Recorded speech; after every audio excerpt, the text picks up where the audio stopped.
کوئی کام شروع کرنے سے پہلے ہمیں بسم اللہ پڑھنے کا حکم ملا ہے،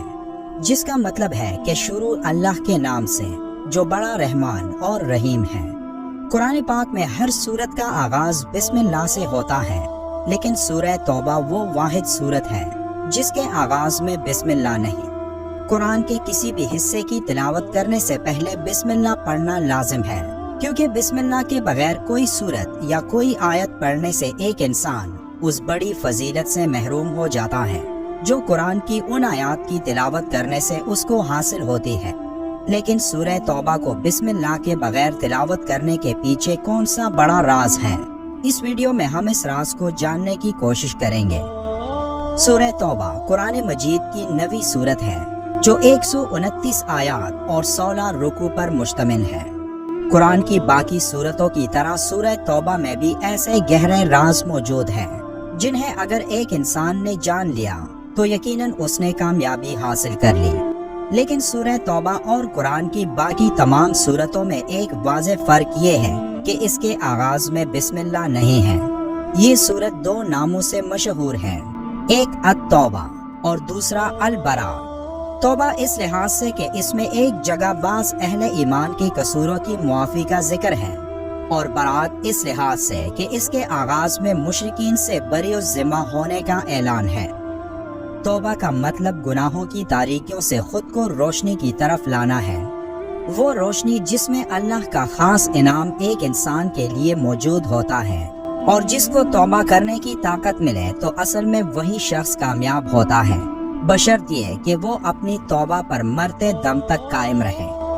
نفس کے خلاف جنگ کرنے کو اللہ کے رسول نے سب سے بڑا جہاد قرار دیا ہے، کیونکہ نفس کے خلاف کوشش دنیا میں سب سے مشکل کام ہوتا ہے،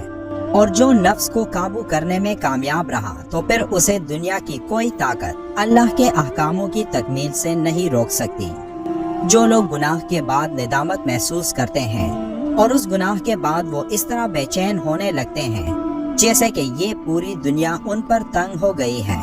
تو تب وہ اللہ سے جب اپنی گناہ کی معافی طلب کرتا ہے تو اللہ اس کی توبہ قبول کرتا ہے۔ اس حالت کو سورہ توبہ میں نہایت خوبصورتی سے بیان کیا گیا ہے، جس کی ایک آیت میں ان 3 افراد کا ذکر ہے جو حضرت محمد صلی اللہ علیہ وآلہ وسلم کے ساتھ غزوہ تبوک میں شدید گرمی اور کٹھن سفر کی وجہ سے شریک نہیں ہوئے تھے۔ پھر جب اس غزوہ سے آپ صلی اللہ علیہ وآلہ وسلم واپس تشریف لائے تو وہ 3 افراد آپ کے پاس معافی مانگنے پہنچے، تو آپ نے ان سے بات کرنے سے انکار کر دیا، یہاں تک کہ ان کے خاندان والوں نے بھی ان کے ساتھ بول چال بند کر دی۔ پھر سورہ توبہ کی آیت 118 میں اللہ کا ارشاد ہوا، اور ان تینوں پر بھی جن کا معاملہ ملتوی کیا گیا،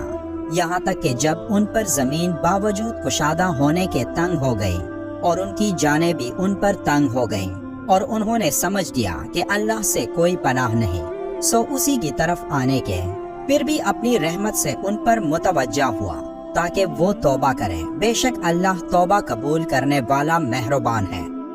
یہ قرآن کی واحد سورت ہے جس کے آغاز میں بسم اللہ نہیں ہے، اور اس کے بارے میں مفسرین کی کئی رائے ہیں،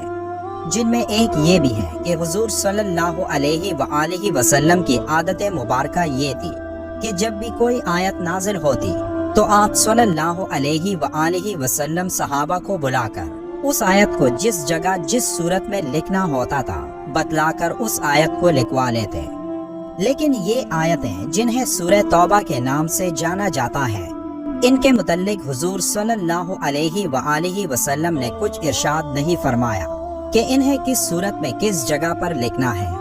اس لیے ایسا سمجھا جا سکتا تھا کہ یہ بھی ایک مستقل صورت ہوگی۔ تاہم سورہ انفال کی آخری اور سورہ توبہ کی ابتدائی آیات کے مضامین میں مناسبت پائی جاتی ہے۔ دونوں صورتوں میں مناسبت کی وجہ سے سورہ توبہ کو سورہ انفال کے بعد رکھا گیا۔ دوسری طرف جب ایک صورت کو دوسری صورت سے علیحدہ کرنا ہوتا تو بیچ میں بسم اللہ لکھی جاتی تھی تاکہ یہ معلوم ہو کہ دونوں صورتیں الگ الگ ہیں۔ لیکن سورہ توبہ کے شروع میں بسم اللہ لکھوائی نہیں گئی تاکہ پہلی والی صورت کے ساتھ اس کا تعلق ہونا سمجھ میں آئے، اور چونکہ یہ بات واضح نہیں تھی کہ سورہ توبہ الگ صورت ہے